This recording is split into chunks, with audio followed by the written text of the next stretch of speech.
Hello there and welcome along to this edition of Games and Goals on RTB News. I'm Adam Reed in London and this is Reuters. Coming up on the programme. It's another record-breaking summer transfer window as spending soars to well over $1 billion. Wayne Rooney is kept on as the England captain but announces he'll only play for his country until the next World Cup. And there's problems for Sergio Aguero as he pulls out of Argentina's squad through injury and finds himself in hot water with the English FA. First though to deadline day, and one of the biggest signings was actually a loan move as Joe Hart made the switch to Italian club Torino from Manchester City for the rest of the season. Hart left England's training camp on Tuesday and this was the reception he received when he got to the offices of Torino.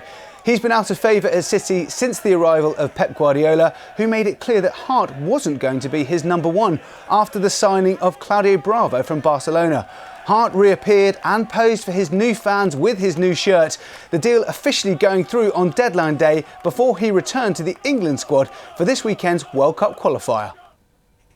Well, joining me in the studio this week to discuss a record-breaking spending in the transfer window, as well as the week's other football news, is former Arsenal defender Nigel Winterburn and Reuters senior sports analyst Nigel Stevenson. So, Nigel Winterburn, coming to you first, what do you make of Joe Hart's decision to leave the Premier League, considering there was interest from the likes of Sunderland, and he's now going to try his luck elsewhere abroad? Yeah, I look at it and thinking, maybe he just wants to move himself out of the limelight for a little while. So moving abroad to Torino. I'm surprised that one of the bigger clubs in the Premier League didn't come in for him. He's still a terrific goalkeeper. He made mistakes, yes, at international level, but I still think he's got a big future. One thing that looking at his body language there that slightly might annoy people is that he didn't look overjoyed, did he, to be going to Torino? But you know, he's made that move now, and he's just gonna get on with it. And then we're going to see really if Joe Hart can progress.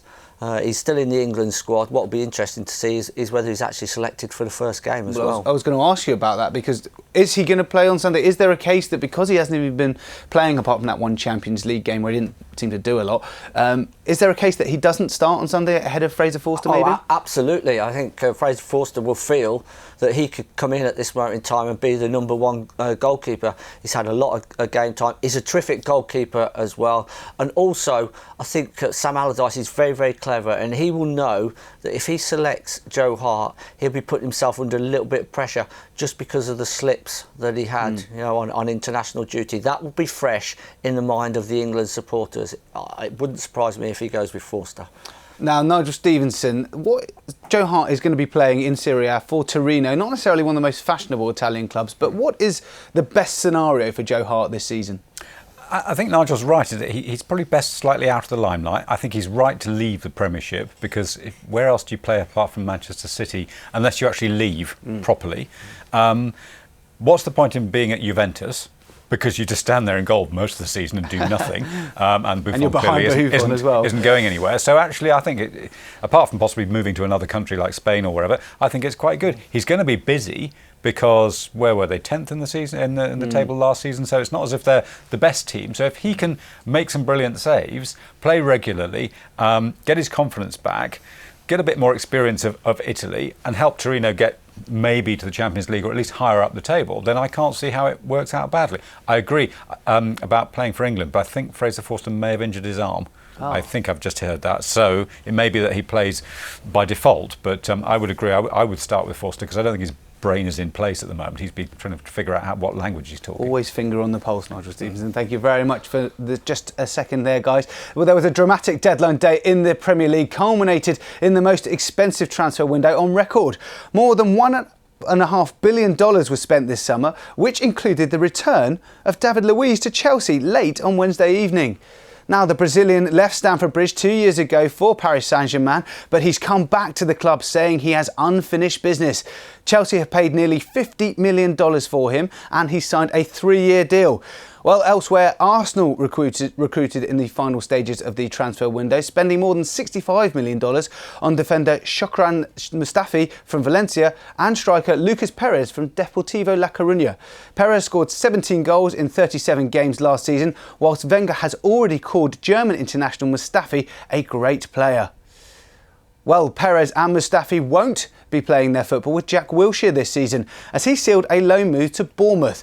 Now, there had been interest throughout deadline day from Crystal Palace in the Premier League and Italian side Roma to capture the midfielder, but he eventually opted to join Eddie Howe on the south coast. Plenty of outgoings as well at Manchester City on deadline day. Wilfred Bonney amongst them. He's joined Stoke on a season-long loan. Now, Bonney signed from Swansea in January last year, but hasn't featured under Pep Guardiola. However, Stoke manager Mark Hughes said bringing him to the club was a no-brainer. Well, here's a look at some of the other deals to catch the eye on deadline day. Moussa Sissoko eventually made a last-minute decision to join Tottenham ahead of Everton, allegedly after not picking up his calls from Ronald Koeman. Leicester and Sunderland were among 13 Premier League sides to break their transfer record over the summer, while Everton did get a deal over the line by bringing Enner Valencia on loan from West Ham, who themselves added Alvaro Arbeloa to their squad. And Liverpool finally offloaded Mario Balotelli to Nice on a free transfer, which may have been summed up by their former player Jamie Carragher's tweet suggesting that the French side had actually overpaid. I'm just going to bring in the two Nigels back in again. We'll start with David Luiz. No time for Mario Balotelli for once on the show. Now, Nigel Winterburn, David Luiz is back at Chelsea. I mean, where did this one come from? I'm not sure, really. Divided opinion.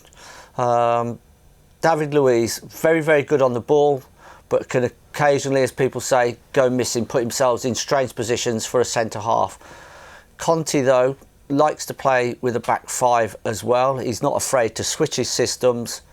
If he's going to go with a back five, Luiz could be the one that brings the ball out. You've got the security of two of the centre-halves. So if that system comes in place, then I see it working. If they play with a back four, flat back four, I don't see it working.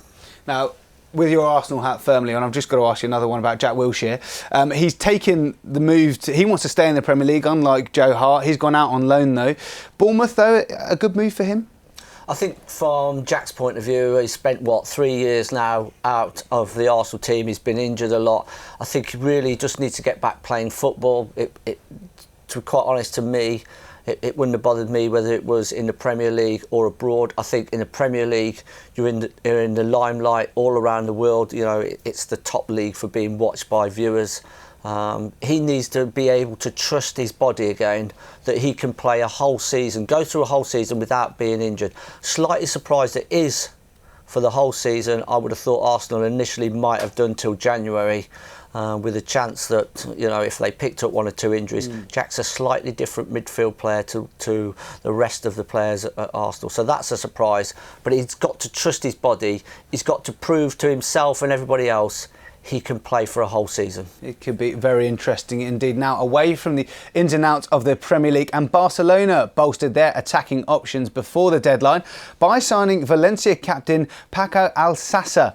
He moves to the new camp on a 5-year deal after scoring 30 goals in 3 years with Valencia. The fee is believed to be around $33 million, and he becomes Barca's 6th signing of the summer, which is already including Jasper Cillessen, Andre Gomez and Denis Suarez. Now staying in Europe, and Samir Nasri has joined 3-time Europa League winner Sevilla on loan.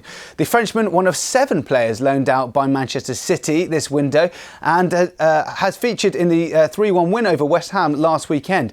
Defender Eke Mangala has also headed to La Liga to join Valencia on loan. And Werder Bremen have signed midfielder Serge Gnabry from Arsenal for a fee believed to be around $13 million. The German was the joint top scorer at the Olympic Games with 6 goals before his team eventually lost in the final to Brazil. Gnabry played 18 times for Arsenal, scoring just once after joining in 2011. Well, still to come here on Games and Goals, we'll be looking ahead to a new start for the England team under Sam Allardyce and see how international football came to an end for one of Germany's World Cup winners.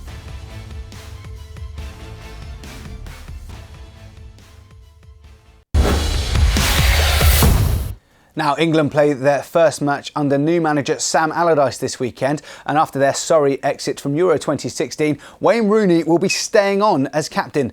Allardyce said it was an easy decision to make, but Rooney then announced that the World Cup in Russia would mark his international retirement. A new era for England, but some things remain the same. Wayne Rooney retained as his country's captain under Sam Allardyce and eager to get started on repairing the damage from Euro 2016. I said as soon as the Euro was finished I wanted to continue, something which I love doing, and I made that aware to Sam when he got the job, and obviously bad memories from the last game for England, so it'd be nice to get back out there playing and hopefully with a positive result. Rooney moving forward it seems, but only as far as the next World Cup in 2018, with the tournament in Russia likely to be his last for England. I'm not old, I'm 30 years of age, and come Russia, I feel that will be the time for me to you know, say goodbye to international football, and my mind's made up. That will be my last tournament. He's expected to lead England in their first qualifier against Slovakia on Sunday, but Rooney hasn't yet discussed what his role will be or whether his experiment in midfield will continue. We actually haven't really spoke about that, so I'm sure in the next few days we'll speak about that more. And, but I'm ready to play, whether it's midfield, number 10 or striker. As the England captain stands on the verge of breaking the record for an outfield player, one member of the squad is looking for his first cap. Michail Antonio's reward for a good start to the season with West Ham mean he's in the squad and he's doing his best to fit in. Nerve-wracking a little bit because I really didn't expect this. When I first came, I spoke to the gaffer and I've gone to him. I'm very grateful for the opportunity. He said to me, there's no need for you to be grateful. Like, if you look at your stats, if you look at what you've done, like, you deserve to be here. He's managed to catch the eye of Allardyce despite being played out of position for his club, but the former non-league player has filled unusual roles before. I was also a lifeguard, had to do like an hour a night at my community college. It's probably one of the boringest jobs you ever do in your life. It's not quite sink or swim yet for England as they begin yet another qualifying campaign. But starting with a win against Slovakia will help them keep their heads above water. Nigel Stevenson, I'll ask you, Michail Antonio included, but are you surprised by his inclusion or any names that maybe weren't included? I was surprised by his. I didn't see it coming, but that's all. Neither did he. Well, exactly. So that's fine. Give him a go. Ross Barkley is the name that everyone's talking about. Frankly, I think he's been used a bit, and a bit like Wilshere, who's now got to rebuild his career. I think Barkley needs to have a season at Everton and actually prove what he can do. There's no doubt that he's got the ability, but he hasn't got the brain that goes with it, unfortunately, because he makes so many dim passes or wrong decisions that a player that is going to be great needs to start making those decisions, to either pass or shoot. And most of the time he just shoots on sight, and it's just a lack of maturity.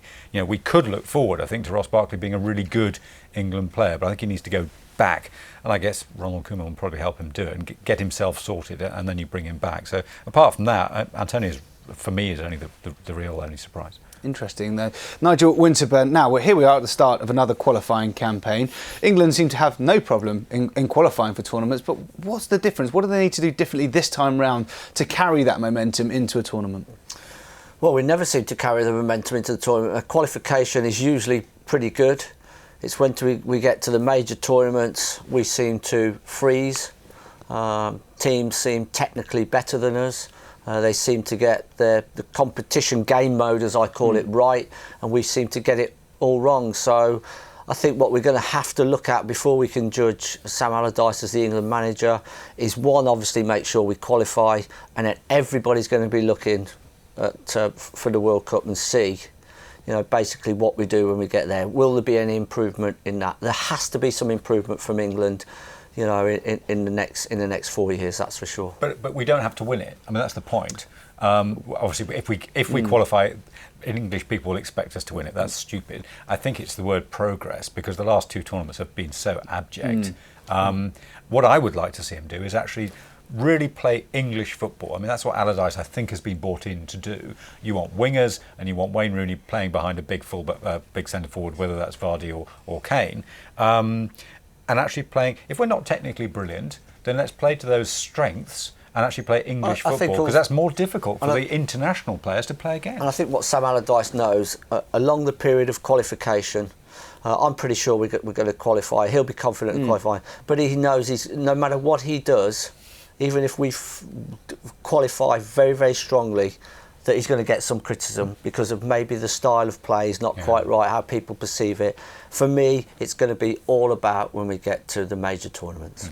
And Nigel Stevenson, very quickly, I just want to ask you, Wayne Rooney maybe surprised a few people by saying that this campaign plus the tournament will be his last tournament. The timing of that, doing it now, because there's going to be a lot of attention building up to that moment, isn't actually, there? I think it's quite a good idea, frankly, get it out of the way, because that will be a naturally good time for him to do it. I mean, who knows what injuries he might pick up between now and then. And he's not going to make the Euros after that. So, yeah, bring it on. Whether he plays or not is another matter, which we can discuss. That's another issue. But I think that's... I don't get someone saying they're going to retire after a certain date. You play up to that date and then announce after the tournament's finished that you're retiring. Why do you need to tell everybody before?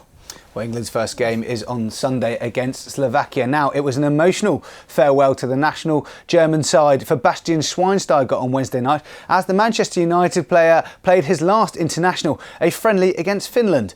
Germany won the game 2-0 and will now look ahead to their first World Cup qualifying match against Norway. Schweinsteiger, who won 121 caps for Germany, was given a standing ovation as he ended his international career. But before the match, the German spoke about his relationship with club boss Jose Mourinho. My absolute dream would naturally be to play for Manchester United and to help them reach their goals. Of course I've had discussions. I've had no problems with Jose Mourinho. We've had good exchanges. He's explained his situation to me. Situation erklärt. Ich weiß die Interessen von Manchester United, wie die sind. And now I know what the interests of the club are, but I also know what I want. Well, elsewhere this weekend in the World Cup qualifiers, Northern Ireland start their qualifying campaign against the Czech Republic. Scotland will be hoping to reach a major tournament for the first time since France 1998. They begin away at Malta. That's also in England's group. Elsewhere, the Republic of Ireland travel to Serbia without the now retired Robbie Keane. Wales will look to continue their Euro success into Russia 2018 as they host Moldova. And Italy and Spain will look to start brightly against Israel and Liechtenstein respectively. Now, Nigel Winterburn, how do other international teams, we touched on it with England with their tournament success, but how do other international teams, particularly the Germans and the Italians, they always arrive at tournaments with the right mentality? I mean, what is it about what they do to the English that are different? If I was sitting here, I think this is worth a lot of money. If you could just solve this for us. I would be probably the England manager by now if I knew the exact reasons why. I just think it's maybe the preparation, the way that the big game experience of the Germans and the Italians, they always seem to get to latter stages of competition. So within that breeds confidence and a self-belief, almost a little bit, you could say, of arrogance. With England, we haven't. It is, because the problem is every time we get to a tournament, we're always talking about we're one of the favourites to win it. How far are we going to go? We're going to get to the semi-finals or final. It's unrealistic. I think we've just got to sit back and watch what England do. Apart from those big countries, I just feel with Germany and Italy, they've got that experience, they've got that know-how of how to do it. I would quote you is what about Italy this summer? Absolute no hopers going into a tournament, criticised at home, criticised abroad. Well, they did pretty well. Suddenly contenders, We'd have been very happy with that. So it's all up there. So that's Sam Allardyce's biggest challenge, I'm sure. Well, he does like to look at those stats and look at the mental side of things. Now, time for a quick break here on Games and Goals, but plenty still to come as Lionel Messi is back with Argentina after reversing his international retirement. But will he feature in their World Cup qualifiers?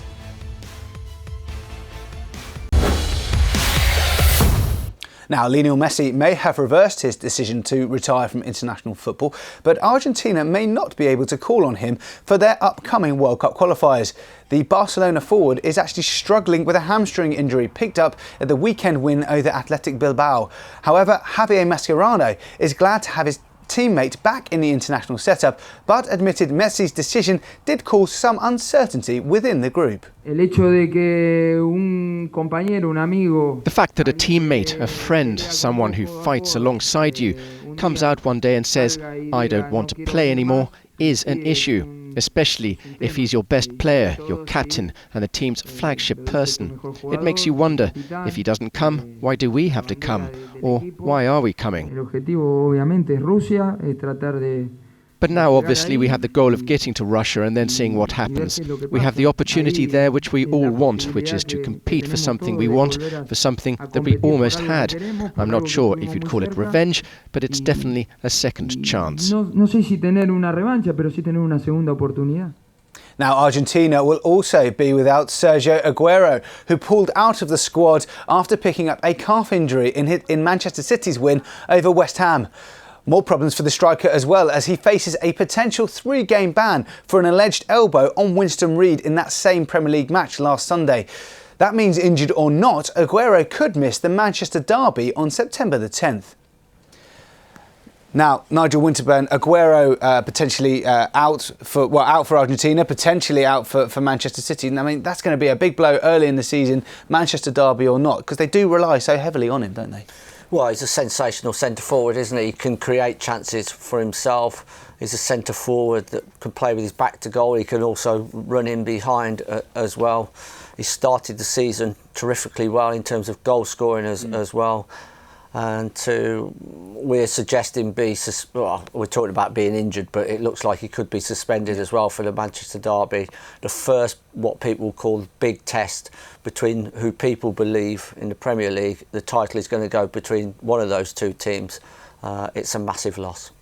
Now, Nigel Stevenson, Aguero definitely not playing, Messi might not play, but just how big is the collective sigh of relief around Argentina that Messi is back into that international setup? It's absolutely enormous, and we've sort of touched on this before, but it's all very well for Javier Mascherano to say, well, we don't, why should we take the lead from him? Well, because he has all the pressure put on him. Yeah. Javier Mascherano has been around forever and quietly glides around doing his business and doesn't have any iota of the same sort of pressure that Messi has. So yeah, everyone understood when Messi decided that he would retire from international football, and now they understand why he wants to come back. But he's in a completely different bubble from the rest of the players. So they should take their lead from him and just be very thankful that he's back. And they got to the final last time. They've been to the Copa America final. Keep on trying, guys, because it's not so bad, is it? They've got to start. We'd love that, wouldn't we? Exactly. Being from England. Now, away from football, and this week saw Europe's Ryder Cup captain Darren Clarke announce his 3 captains' picks to complete his team to face the USA at the end of the month, and he's opted for a mix of youth and experience.